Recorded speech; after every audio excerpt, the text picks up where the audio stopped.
오늘은 이 교회력으로 무슨 날이죠? 종려주일입니다. 종려주일. 종려는 그 대추야자 나무 팜, 영어로 팜 트리, 종려주일 팜 선데입니다. 예수님께서 드디어 예루살렘으로 들어가신 날을 기념하는 그런 주일입니다. 요즘 우리 누가복음을 통해서 새벽 예배 말씀 은혜 나누고 있는데요. 누가복음에서 우리가 살펴본 대로 예수님의 사역은 크게 나누어서 세 가지로 분류가 됩니다. 세 단계로 분류가 됩니다. 예수님이 갈릴리 지역에서 예수님 고향 나사렛을 비롯해서 그 갈릴리 호수 주변에서 사역하던 갈릴리 사역이 있고, 그게 이제 4장 14절부터 시작해서 9장 50절까지죠. 그리고 난 뒤에 9장 51절부터 시작해서 19장 여기 바로 앞에 27절까지가 그다음에 갈릴리에서부터 시작해서 예루살렘으로 올라오는 그 여정 가운데서 하신 사역입니다. 그리고 이 19장 28절부터 시작해서 마지막까지는 예루살렘에서 하셨던 그 사역을 이렇게 기록하고 있습니다. 그러니까 오늘 이 본문은 예루살렘에서 이루어지는 예수님의 사역의 첫 장을 여는 그런 시작 부분입니다. 시작 부분인데 그럼 우리 누가복음에서는 갈릴리부터 시작해서 예루살렘으로 올라가셔서 끝나는데, 이거는 한 번만 그렇게 했다라는 뜻으로 보기보다는 이렇게 이 복음서를 기록한 마태나 마가나 누가나 이렇게 주제별로 또는 여정별로 이렇게 분류를 하는 과정 속에서, 누가는 사도행전에서도 그렇듯이 누가복음에서도 시간적으로 쭉 나열했다 이렇게 봅니다. 나열할 때 그 단계별로, 그러니까 갈릴리에서 있었던 이 사건들을 여러 사건들을 쭉 나열해서 기록하고, 그다음에 갈릴리에서부터 예루살렘에 있었던 그 사역들을 쭉 이렇게 나열을 했습니다. 요한복음에서 보면 예수님께서 예루살렘에 올라가시는 사건이 적어도 4번은 있습니다. 4번 있는데 그 중에 3번은 6월절입니다. 그래서 6월절을 3번 이렇게 올라갔으니까 아마 3년 정도는, 최소한 3년 정도는 사역을 하셨을 것이다 이렇게 보는 거죠. 그래서 우리 예수님 공생애는 몇 년이라 하십니까? 3년이라 하죠. 3년이라는 근거가 바로 거기서 나왔습니다. 그렇게 예수님께서 3년 동안 갈릴리에서도 사역하시고 중간에서도 사역하시고 그 다음에 또 예루살렘에서도 사역하셨는데, 그동안에 예수님께서 이렇게 올라가신 일이 여러 번 있다고 그랬는데, 그것이 이렇게 정리된 것이다 이렇게 볼 수 있고, 올라가실 때마다 보면 걸어가셨어요. 예수님 항상 도보로 여행을 하셨습니다. 그랬는데 이번에는 보니까 새끼 나귀를 타고 올라가십니다. 새끼 나귀를 타고 올라가시는 것이 특별한 그런 일이 된다 이렇게 볼 수 있겠습니다. 그 부분은 이따가 다시 보고요. 예수님이 마지막에 예루살렘 올라가셔서 고난을 당하시고 십자가를 지시고 죽으셨다가 부활하시고 다시 40일 동안 이 땅에 계시다가 승천하시는 이 마지막 여정, 예루살렘에서 했던 이 여정이 예수님의 사역의 클라이막스죠. 절정을 이룹니다. 잠깐 여기서 곁길로 잠깐 나갔다가 들어오겠습니다. 우리 흔히 예수님은 죽으셨다 그렇게 말하는데 우리말 문법에는 맞지 않는 말이죠. 우리말의 높임말은 보통 시자를 붙입니다. 보조 어간이라고 그러죠. 시자를 붙여서 보다 하면 보시다, 보신다. 그렇게 앉다 하면 앉으시다, 이렇게 서다 하면 서시다 이렇게 말을 하는 시자를 붙이는데, 죽으시다 이 말은 사실은 문법에 맞지 않습니다. 예를 들면 먹다라는 높임말은 먹으시다가 아니고 잡수시다 이렇게 되죠. 말이 형태가 좀 바뀌어져서 되는 것입니다. 예를 들면 자다라 그러면 자시다가 아니고 주무시다 이렇게 되죠. 그리고 죽다라는 말도 표준말로 높임말로 하려면 죽으시다가 아니고 뭐죠? 돌아가시다 이렇게 말하죠. 그리고 우리 아버지 돌아가셨다, 어머니 돌아가셨다 그렇게 말하지 죽으셨다 이렇게 말하면 말이 사실은 틀린 말이에요. 높임말이 안 되는 거예요. 그런데 예수님에 대해서는 성경에 죽으셨다 그렇게 되어 있습니다. 돌아가셨다 이런 말을 하니까 그렇게 말을 해도 맞을 텐데 예수님 원래 계시던 하늘나라로 돌아가셨다 이렇게 하시면 될 텐데 예수님께서는 꼭 그냥 단순히 돌아가셨다라는 의미보다 죽음을 통과를 하셨다 그런 의미로 죽으셨다라는 말을 이렇게 그렇다고 죽었다라고는 할 수 없으니까 죽으셨다라는 말을 쓴다라는 것을 우리 기억하고 이거는 문법적으로 맞지 않고 기독교인들만 쓰는 말이다. 그렇게 우리가 이해하고 넘어가면 좋겠습니다. 기독교인들만 쓰는 말이 좀 들어 있습니다. 그거를 우리가 의식하고 하는 것이 또 다른 분들에게 또 오해를 불러일으키지 않을 수 있는 그런 일이기 때문에 필요합니다. 다시 돌아가서 누가복음에서 예수님이 예루살렘에 들어가신다는 것은 예수님의 지상사역, 이 땅에 오셔서 육신을 입고 이 땅에 오셔서 하신 그 사역의 마지막 클라이막스, 절정 부분이 시작되는 부분이다. 이렇게 우리가 앞에서 말씀드렸죠. 그때 예수님께서 이 예루살렘 동쪽에 감람산이라는 산이 있습니다. 감람원이라고도 하고 감람은 올리브를 말하죠. 그러니까 The Mount of Olive 이렇게 영어 NIV 성경에 그렇게 나와 있는데 거기서 아마 올리브를 많이 그 농사를 많이 짓는가 봅니다. 그 올리브산에 있는 한 마을 지금 여리고에서부터 시작해서 쭉 올라오고 계시는데 여리고에서 세리장 삭개오를 지금 품어주신 그 사건이 바로 앞에 18장에 있었고요. 그리고 쭉 올라오시는데 이 감람산 동편에 여리고에서 올라오는 길에 무슨 마을이 있었습니까? 베다니가 있었고요.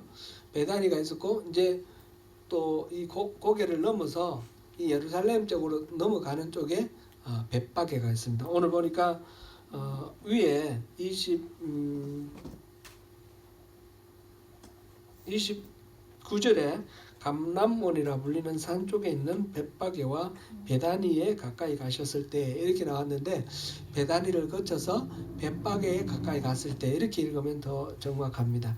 그렇게 가다가 제자들에게 맞은편 동네에 가서 그러니까 벳바게에 가서 이 나귀 새끼를 갖고 오게 하셨고 제자들은 그 나귀 새끼의 등에다가 겉옷을 벗어서 덮어줬습니다. 이거는 뭐 단순히 안장으로 좀 편안하고 푹신하라고 하는 그런 의미도 있지만 높이는 뜻입니다. 왕으로서 이렇게 높이는 뜻으로 겉옷을 이렇게 그 나귀에게 덮어서 그 위에 예수님을 타시도록 태워드리고 길바닥에 옷을 벗어서 길바닥에 옷을 깔았습니다. 레드 카펫을 까는 거죠. 레드 카펫을 탁 깔아놓고 그리고 이제 예수님을 모시고 이렇게 들어갑니다. 제자들 무리가 길에서 이 누가복음에서는 겉옷을 폈다 이래 돼 있고 마태복음, 마가복음, 요한복음에도 이 장면이 다 나오는데 거기 보면 마태복음과 누가복음에서는 나무 가지를 베어서 깔았다 이렇게 돼 있습니다. 그리고 요한복음에 보면 종려나무 가지를 베어서 가지고 왔다 이렇게 되어 있습니다. 그러니까 아마 종려나무 가지를 베어서 들고 와서 그것을 막 흔들기도 하고 길에 깔기도 했고 이렇게 된 것 같습니다. 그래서 종려주일이라는 말은 종려나무를 가지를 베어서 막 흔들면서 예수님이 예루살렘에 입성하시는 것을 환영했던 그런 날이다라는 그런 의미로 종려주일이라 이름을 붙였습니다. 그러면 예수님께서 이렇게 군중들의 많은 무리들의 그 환영을 받으면서 종려나무 가지를 꺾어서 막 흔들고 이런 환영을 받으면서 예루살렘에 올라가셨던 이 일이 무슨 의미를 갖는 것이냐, 어떤 뜻이냐 하는 것을 우리 오늘 한번 살펴보겠습니다. 예수님이 이 종려나무 가지를 꺾어 흔드는 그 군중들의 환영을 받으면서 들어가신 그 사건은 예수님이 다름 아니라 그리스도시다라는 것을 나타내는 그런 일입니다. 예수님이 예루살렘에 들어가셨을 때 나귀 새끼를 타고 들어가셨습니다. 요한복음에 의하면 예루살렘에 여러 번 들어가셨다고 그랬는데 적어도 4번은 들어가셨다고 그랬는데 그때마다 걸어가셨어요. 걸어가셨는데 이번에는 유독 나귀 새끼를 타고 가신 이유가 무엇일까? 이거는 예수님께서 굳이 일부러 이 나귀 새끼를 타고 가신 다른 뜻이 있다라는 것을 우리가 생각하면서 그 의도를 찾아보는 것이 좋겠습니다. 스가랴 9장 9절 말씀을 우리 함께 보시겠습니다.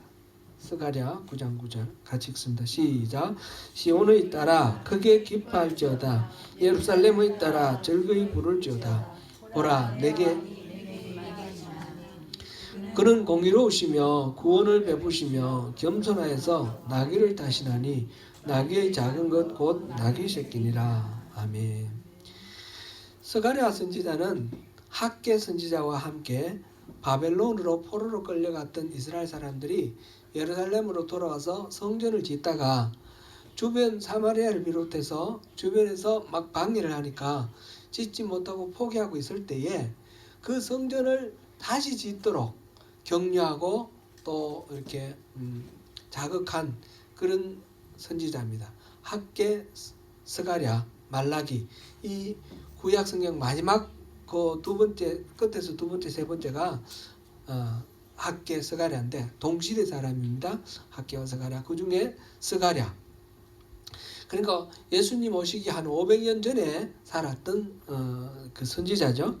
그 선지자가 500년 후에 일어날 일을 예언한 겁니다.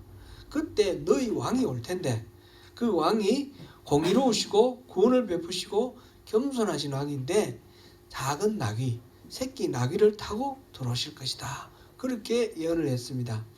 예수님께서 바로 그 스가랴 선지자가 예언했던 그 왕, 그 메시아가 바로 나다라는 것을 지금 나타내시기 위해서 이 어린 양 나귀 새끼를 타고 들어가시는 것입니다.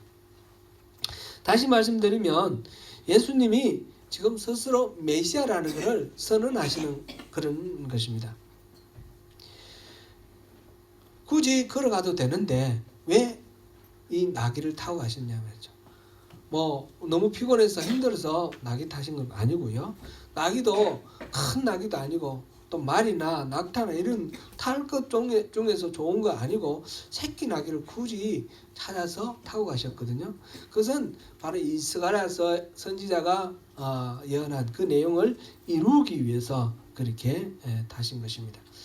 메시아 예언의 성취를 위해서 의도적으로 이렇게 타셨다라고 말할 수 있고 자신이 바로 스가랴가 말한 왕, 겸손하시고 공의로우시고 구원 베푸시며 겸손하신 메시아다라는 것을 나타냅니다. 예수님이 스스로 메시아라고 선언하셨는데 그 표현 중에 보니까 공의로우시고 구원을 베푸시고 겸손하시다 그랬거든요. 겸손하시다라는 말 표현이 됐습니다. 어떻습니까? 자기 스스로 메시아다, 왕이다 그랬어요. 예수님 직업은 뭐죠 지금? 목수예요. 목수로 30년 사시다가 이렇게 공생애를 시작하셨는데 공식적인 직업은 목수예요. 그래서 다른 사람들은 목수다, 이렇게 부르는데 목수가 아니라 나는 왕이라는 거예요. 그리고 나는 메시아라는 거예요. 성경에 500년 전에 예언됐던 그 메시아가 바로 나다라는 거예요. 겸손하다라는 말하고 나는 왕이고 메시아다라는 말하고 뭔가 좀 어색하게 들리지 않습니까? 자기를 메시아라고 하는 말, 왕이라고 하는 말은 지극히 높이는 말입니다. 하나님의 권위를 가지고 이 도탄에 빠진 이 세상을 구원해서 이 모든 사람들, 이 죽어가는 인간들을 건져내겠다, 살리겠다, 구원하겠다, 나는 구세주다, 그런 말이에요. 그런 말씀을 지금 얘기를 하시는데, 예수님은 겸손하신 분이 맞습니까? 만일 예수님이 메시아가 아니면서 나는 메시아다 이렇게 말을 했다면 그 말은 굉장히 건방지고 교만한 말이 되는 거죠.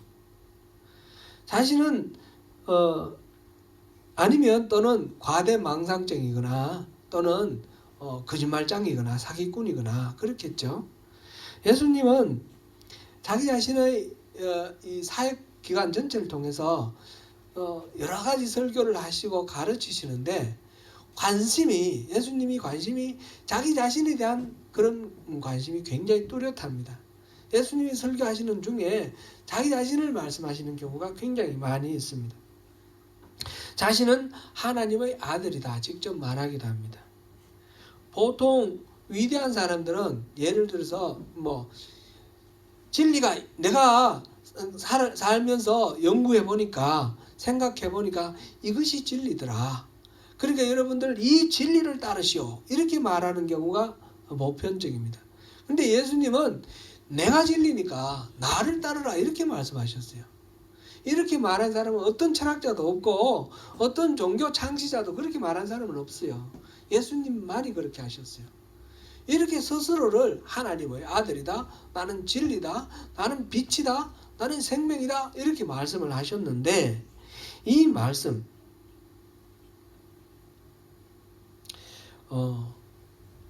이 말씀이 우리가 어떻게 받아들여야 될 것인가? 요한복음 14장 6절 한 군데를 보고 넘어가겠습니다. 요한복음 14장 6절입니다. 시작. 예수께서 이르시되 내가 곧 길이요 진리요 생명이니 나로 말미암지 않고는 아버지께로 올 자가 없느니라. 사실 이 요한복음은 전체가 처음부터 끝까지가 예수님은 하나님의 아들이다 라는 것을 기록한 그런 복음서입니다. 누가복음에서는 그렇게 직접적으로 그렇게 표현한 부분은 없는데 여러 가지 다른 방식으로 예수님은 바로 하나님의 아들이심을 표현하고 있습니다. 고향 나사렛 회당에서 방문하신 일이 누가복음에 기록되어 있는데요. 그때 예수님은 그 회당에서 그 회당에 비치되어 있는 두루마리 성경을 펴시고 이사야서를 읽으셨어요.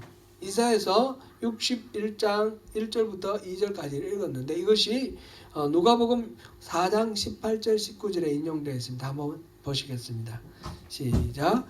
주의 성령이 내게 임하셨으니 이는 가난한 자에게 복음을 전하게 하시려고 내게 기름을 부으시고 나를 보내사 포로된 자에게 자유를 눈먼 자에게 다시 보게 함을 전파하며 눌린 자를 자유롭게 하고 주의 은혜의 해를 전파하게 하려 하심이라 하였더라. 아멘. 그때 예수님께서 이 이사야서 61장 1절부터 2절 이 말씀을 읽고 난 뒤에 이 글이 오늘날 너희에게 이루어졌다. 이런 말씀을 하셔요. 바로 이사야 선지자가 선포한 이 일, 주의 성령이 내게 임했다. 지금 메시아를 설명을 하고 있습니다. 메시아에게 임해가지고 가난한 자에게 복음 전하고 또 기름을 부으셔서 포로된 자에게 자유, 눈먼 자에게 다시 보게 함을 선포하게 하는 이런 해방의 메시지, 자유의 메시지를 이렇게 어떤 메시아에게 이렇게 이사야가 이렇게 선포를 했는데 그 일이 지금 이루어졌다. 그 말씀하셔요. 이사야가 말한 그 메시아가 바로 나다라고 말씀하시는 거예요. 그 외에 예수님께서는 그런 마음을 가지고 사람들을 초대하기도 하고 명령하기도 하셨습니다. 수고하고 무거운 짐진 자들아 다 내게로 오라. 내가 너희를 쉬게 하리라 말씀하셨어요. 그럴 권능이 있다는 거예요. 또 배고픈 사람에게는 줄인 자에게는 배를 채워주겠다고 목마른 자에게는 그 갈증을 목마름을 해소해 주겠다라고 말씀을 하셔요. 스스로 사람의 아들 인자라는 용어를 많이 사용하셨습니다. 그런데 이 인자라는 말, 사람의 아들이라는 말은 다니엘서에서 오실 그 메시아를 인자라고 표현을 했습니다. 말하자면 인자라는 말 자체가 바로 사람의 아들이며 하나님의 아들인 메시아를 말하는 것입니다. 이런 이야기는 복음서 전체에 가득합니다. 예수님은 스스로 메시아라고 굳게 믿고 계셨음이 분명합니다. 이런 직접적인 언급만 있는 것이 아니라 간접적으로 자신이 메시아인 것처럼 그렇게 행동을 하시고 말씀하시는 경우들이 많이 있습니다. 첫 번째로 예수님은 죄를 용서한다 하셨습니다. 중풍병 걸린 사람이 있었는데 친구들이 침대를 통째로 들고 그렇게 예수님을 만나러 왔는데 사람들이 너무 많으니까 지붕으로 올라가서 지붕을 뜯어서 구멍을 내서 그 침대를 달아내려요. 예수님 앞에 달아내려서 그 중풍병자를 고치는 사건이 있는데 그때 예수님이 하시는 말씀이 그들에게 그 누가복음 5장 24절 말씀입니다. 우리 한번 보시겠습니다. 시작. 그러나 인자가 땅에서 죄를 사하는 권세가 있는 줄을 너희로 알게 하리라 하시고 중풍병자에게 말씀하시되 내가 네게 이르노니 일어나 내 침상을 가지고 집으로 가라 하시매. 지금 사람들이 다 예수님이 하시는 말씀을 이 무슨 이야기를 하는가 아주 신경을 곤두세우고 있어요. 특별히 바리새인 같은 사람, 율법학자는 혹시 무슨 실수하지 않을까 흠잡으려고 호시탐탐 노리고 있는 그 가운데서 죄를 사해 주겠다라고 말씀하셔요. 죄를 사한다라는 것은 이건 하나님만 할 수 있는 일이에요. 그리고 하나님의 권위에 지금 도전하는 것처럼 들립니다. 예수님은 그런데 그런 걸 아랑곳하지 않고 내가 죄를 용서해 주겠다 말씀하시는 겁니다.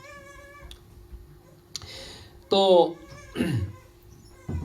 누가복음 7장 36절에서 50절 보니까 어떤 바리새인이 식사를 초대했는데 그 자리에 갔더니 그 동네에 죄 많은 여인이 와서 향유 옥합을 들고 와서 그 향유를 예수님의 발에 붓고 자기 머리털로 예수님의 발을 이렇게 씻는 그런 일이 있었습니다. 그랬을 때에 예수님께서 그 여인에게 내 죄사함을 받았느니라 이렇게 말씀을 하셨어요. 죄 용서해 주시는 것 하나님만이 하실 수 있는 이 일을 스스로 그렇게 말씀하신 것은 내가 바로 하나님의 권위를 가졌다. 내가 바로 하나님의 아들이다. 그 말씀을 하시는 겁니다. 그 밖에 첫 번째는 바로 죄를 용서하셨고요. 둘째는 생명을 준다고 하셨어요. 예수님은 자신을 생명의 떡이라 하셨고 스스로 생명 자체라 하셨고 또 나는 부활이요 생명이다. 그렇게 말씀하셨습니다. 세 번째로는 진리를 가르친다고 하셨습니다. 예수님의 가르침에는 권세가 있었고 보통 훌륭한 선생님들과 다른 차원이 전혀 다른 그런 진리임을 모든 사람들이 알 수 있었습니다. 그리고 예수님은 세상을 심판한다 하셨습니다. 지금 생명을 준다라든지 진리를 가르친다든지 심판한다 이 말씀에 대해서는 우리가 오늘 자세히 살펴볼 기회가 없지만 이 복음에는 이 말씀이 계속해서 반복되어 나온다는 사실을 우리가 기억하면서 다음 주제로 넘어가면 좋겠습니다. 신약 성경 전체가 예수님이 누구인지를 여러 가지로 가르쳐주고 있습니다. 그렇다면 예수님은 스스로 그렇게 말씀하시고 그렇게 행동하시는데 과대망상증이거나 또는 강교한 사기꾼이거나 거짓말장이거나 그렇지 않으면 진짜 예수님 스스로 말씀하신 것처럼 하나님의 아들이고 메시아이거나 둘 중에 하나입니다. 진짜거나 아니거나. 우리는 흔히 예수님에 대해서 예수님은 훌륭하신 성인이라 그렇게 말을 합니다. 인격이 훌륭하시고 예수님의 가르침이 너무너무 귀하다. 이거에 대해서는 모두들 동의를 합니다. 예수 믿지 않는 사람도 예수님을 성인이라고 생각합니다. 근데 이런 말이 성립할까요? 예수님은 인격이 참 훌륭하시고 성인이신데 거짓말을 참 잘하신다. 그런 말 성립될까요? 아니면 예수님은 성인이시고 훌륭하신데 정신없어. 좀 미치신 분이야. 조현병 환자야. 이렇게 말하면 얘기가 될까요? 예수님이 진짜 훌륭하신 분이고 그런 인격을 가지셨고 그 말씀이 다 참 진리다 이렇게 말하든지, 아니면 예수님은 훌륭하지도 않고 거짓말장이고 미치광이다 이렇게 말하든지, 우리 둘 중에 하나가 돼야 될 것입니다.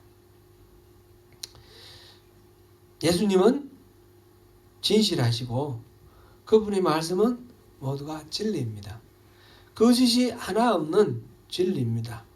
예수님이 나귀 새끼를 타고 예루살렘에 입성하신 것은 예수님 스스로 선포하신 대로 예수님이 메시아라는 것을 나타내는 것입니다. 예수님이 그러면 이 나귀 새끼를 타고 예루살렘에 올라가는 것은 스스로 메시아라는 걸 선포하는 것일 뿐만 아니라 또 다른 의미가 있을 것입니다. 그것은 무엇입니까? 두 번째로 우리가 살펴볼 주제는 왕의 출정식이라는 것입니다. 예수님이 나귀 새끼를 타고 수많은 군중들의 환호를 받으며 예루살렘에 입성하시는 그 모습을 보면 마치 정복전쟁에 나가서 정복하고 승리하고 난 뒤에 돌아와서 개선행진하는 것 같은 그런 모습을 우리가 상상할 수 있습니다. 로마 시대에 보면 우리 벤허라든지 뭐 여러 가지 로마 시대를 배경으로 하는 영화를 보면 그런 개선행진하는 그런 장면이 나오죠. 예를 들면 카이사르 시저가 지금 프랑스 지역 갈리아를 정복하고 난 뒤에 돌아와서 개선행진을 하는데 보면 말 4마리가 끄는 마차를 타고 그 뒤에 그 군대 카이사르의 군대가 뒤에 따르고 그 뒤에는 포로로 잡은 노예가 뒤에 따르고 이렇게 위풍당당하게 그 로마 그 한 시내 한가운데 그 포로 로마노라 그러죠. 영어로는 로만 포럼. 그 길을 당당하게 이렇게 쫙 걸어가면 그 주변에 있는 빌딩 위에서 종이로 만든 색종이 뭐 꽃가루를 막 뿌리면서 환영을 하죠. 수많은 사람들이 막 열렬하게 그 장군을 찬양을 하며 높이며 그렇게 환영을 합니다. 예수님이 지금 나귀 새끼를 타고 예루살렘에 들어가는데 예루살렘에 있는 수많은 사람들이 길가에 서서 이 종려나무 가지를 막 흔들면서 호산나 호산나 이렇게 외치면서 예수님을 환영하고 있습니다. 마치 개선행진하는 것 같습니다. 예수님이 비록 사두 마차나 흰 백마가 아니라 새끼 나귀이긴 하지만 그것을 타고 앞장서서 들어가시고 제자들이 쭉 열을 지어서 따라가는 그 모습, 수많은 사람들이 환영하는 모습, 개선행진하는 모습 같아서 이 부분을 흔히 지금 이거는 마태복음, 누가복음, 마가복음, 요한복음 4복음에 다 나오는 장면인데 예루살렘의 입성을 승리의 입성 이렇게 표현을 합니다. Triumphal entry 이렇게 이야기를 합니다. 근데 제가 작년에 이 종려주일 설교를 할 때 이 장면을 표현을 했는데 뭐라고 표현했는지 혹시 기억나십니까? 승리의 개선행진, 승리의 입성이라 부르지 않고 그 반대로 불렀습니다. 왕의 출정식이다 그렇게 불렀습니다. 예수님이 지금 예루살렘에서 하실 사역을 위해서 지금 출발하고 계십니다. 예루살렘에서 하실 사역은 무엇입니까? 가셔서 잡히시고 십자가에 못 박혀 죽으시고 무덤에 장사 지낸 바 되었다가 사흘째 되는 날 부활하시고 그 다음에 40일 동안 이 땅에 계시다가 성천하시는 그 사건들이 지금 예수님의 마지막 사역입니다. 그 마지막 사역을 위해서 지금 수많은 사람들의 환영을 받으면서 예루살렘으로 들어가고 계십니다. 사람들의 생각과 예수님의 생각은 조금 달랐습니다. 수많은 무리들이 예수님의 입성을 환영한 이유는 아마 예수님이 들어오셔서 이제 그 땅을 정복하고 식민지로 지배하고 있는 이 로마 제국의 세력들을 물리치고, 그래서 자유와 독립을 얻고, 그리고 다윗 시대처럼 부강한 나라를 이루어내도록 그렇게 하시기를 바라서 지금 막 환영을 하고 있을 것입니다. 예수님은 그동안의 행적이나 기적들 베푸신 거 보면 보통 사람은 아니에요. 굉장한 능력이 있는 분이에요. 그러니까 이분이라면 넉넉히 로마군을 이기고 물리치리라고 생각했습니다. 그래서 예수님이 예루살렘 입성할 때에 군중들이 환영하는 말을 한번 보겠습니다. 누가복음 오늘 본문 38절입니다. 이르되 찬송하리로다 주의 이름으로 오시는 왕이여, 하늘에는 평화요 가장 높은 곳에는 영광이로다 하니. 마태복음, 마가복음, 요한복음에서는 호산나라는 말이 들어있습니다. 이 백성들이 호산나라고 외쳤다. 지금 누가복음은 그것이 빠져 있는데, 호산나라는 말, 이 말은 원래 의미로는 나를 구원하소서, 지금 나를 구원하소서. 호산나, 나라는 말은 지금이라는 뜻이에요. 그래서 호산이라는 말은 나를 구원하라는 말이고요. 그래서 호산나라는 말 원래 의미는 나를 지금 구원하소서 이런 뜻인데, 이 말이 계속 많이 쓰이다 보니까 조금 달라졌어요. 그저 감탄사로 만세 만세 하는 그런 의미로 달라졌어요. 우리가 쓰는 이 만세라는 말도 원래 의미는 뭡니까? 오래 살라는 거죠. long live, long live. 영어로도 그런 말 있죠. 그렇게 오래 사는 거, 만세, 만년 동안, 세자가 해세자잖아요. 만년이나 살아라. 왕에게 만년이나 사세요. 어떤 어른에게 만년이나 사세요. 그런 뜻인데, 그게 바뀌어가지고 만세하면 어떤 거야? 그냥 그 오래 살아라는 뜻도 물론 포함되어 있겠지만, 너무너무 기분 좋고 너무너무 기쁘고 너무너무 확실할 때 만세 부르는 거예요. 그죠? 우리가 막 게임 해가지고 이기면 만세 하잖아요. 그죠?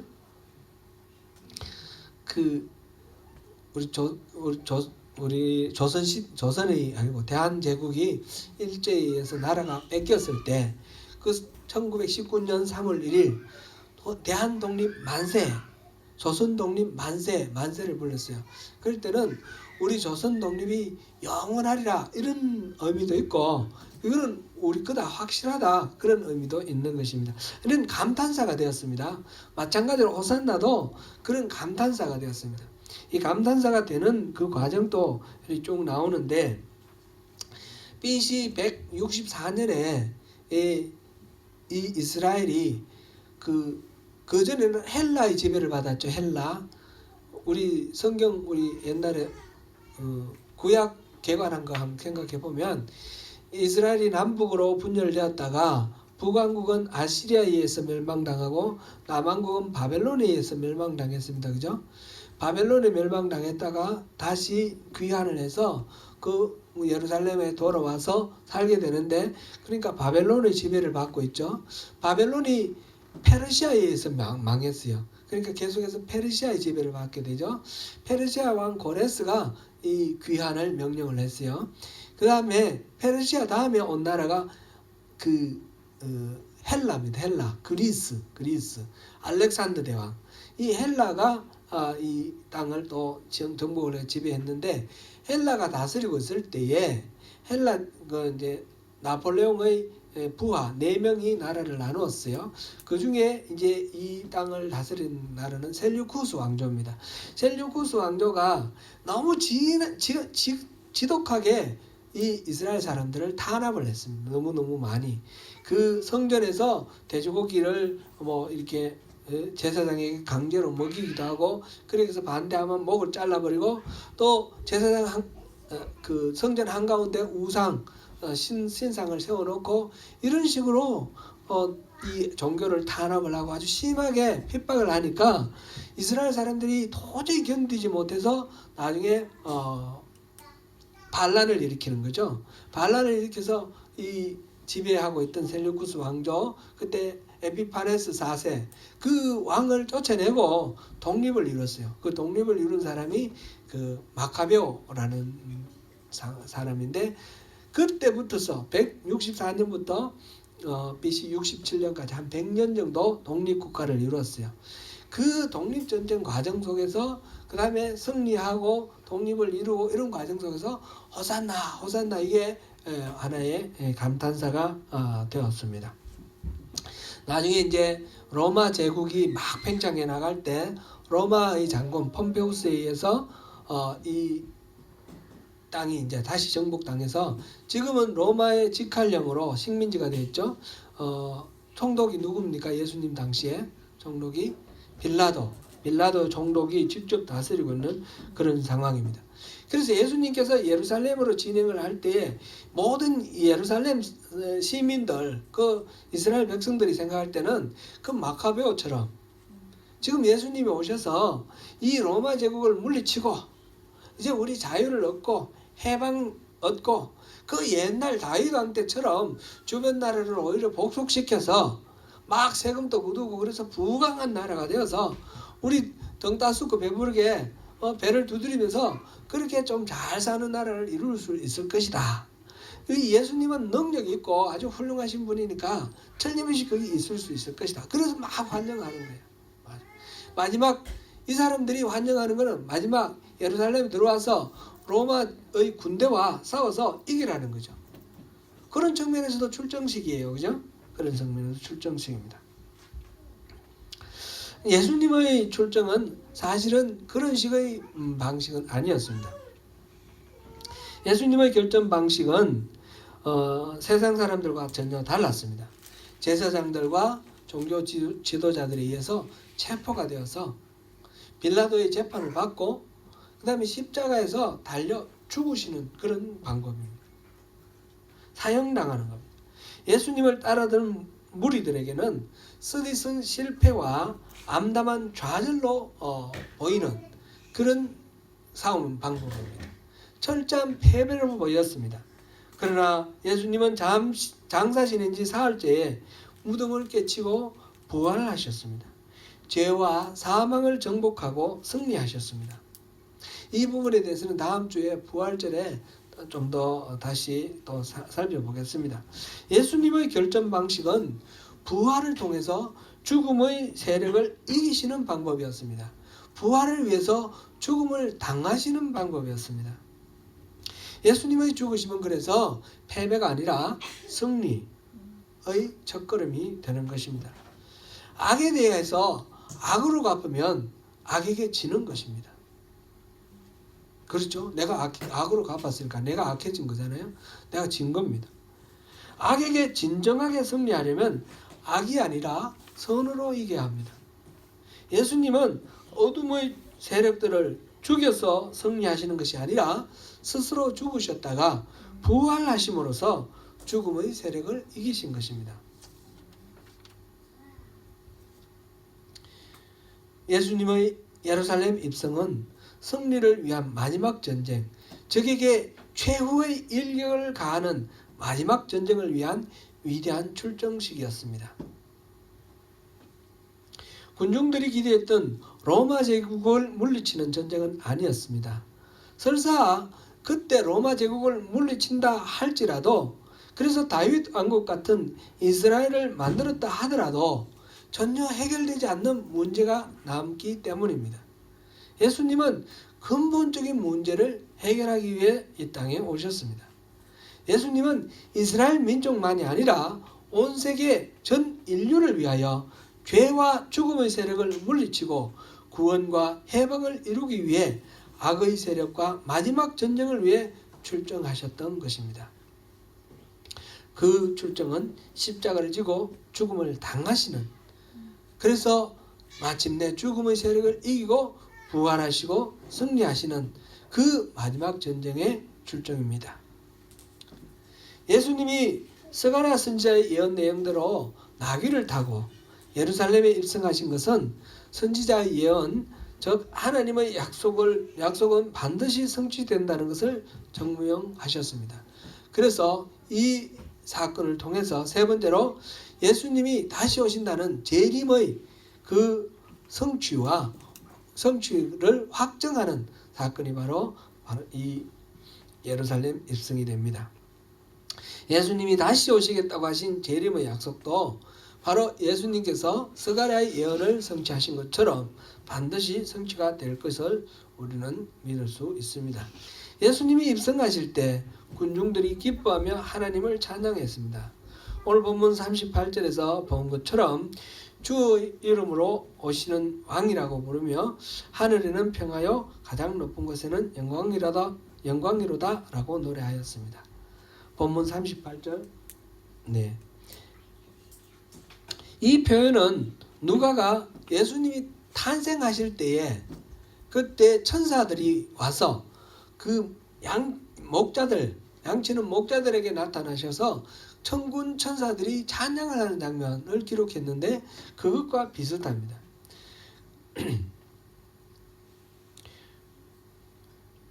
예수님이 예루살렘에 입성하셔서 이루실 일, 그것은 바로 높은 곳에서 하늘의 영광이고 또 이 땅에는 평화이기도 하고 하늘의 평화, 하늘에는 평화, 하나님과 우리와의 화목을 말하는 그 평화이기도 합니다. 그렇게 해서 당장은 십자가의 죽으심으로 좌절하는 것 같으나 마침내 부활하심으로써 하나님과 우리 사이에 깨어진 그 화평, 그것을 회복하시는 것이며 하나님의 그 영광을 회복하는 그런 전쟁의 승리자가 되는 것입니다. 이제 예수님이 다시 오셔서 온전한 화평, 온전한 영광이 이루어질 것입니다. 그것은 예수님께서 다시 오시는 날 이루어질 일입니다. 사건입니다. 사랑하는 성도 여러분, 이번 주간은 고난주간입니다. 예수님의 고난을 묵상하고 그 고난에 동참하는 일은 고통스럽고 슬픈 일이 아닙니다.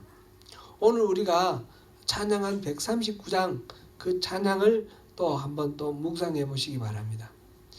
이 고난주간은 슬픔과 이렇게 고통 가운데 우리가 물러나는 그런 것이 아니라 예수님이 십자가를 지시고 죽음을 돌파하셔서 마침내 사망을 이기시고 승리하신 그 마지막 전쟁에 우리도 동참하는 것입니다. 우리도 십자가를 지고 이 고난에 뛰어들어가서 그 고난에 동참하고 예수님의 부활에 동참하기 위해서 나아가는 그런 전쟁의 동참 사건입니다. 주님의 승리, 참된 평화와 영광, 이것을 함께 준비하는 것입니다. 바로 여기에 함께 하시는 저와 여러분이 되시기를 축원합니다.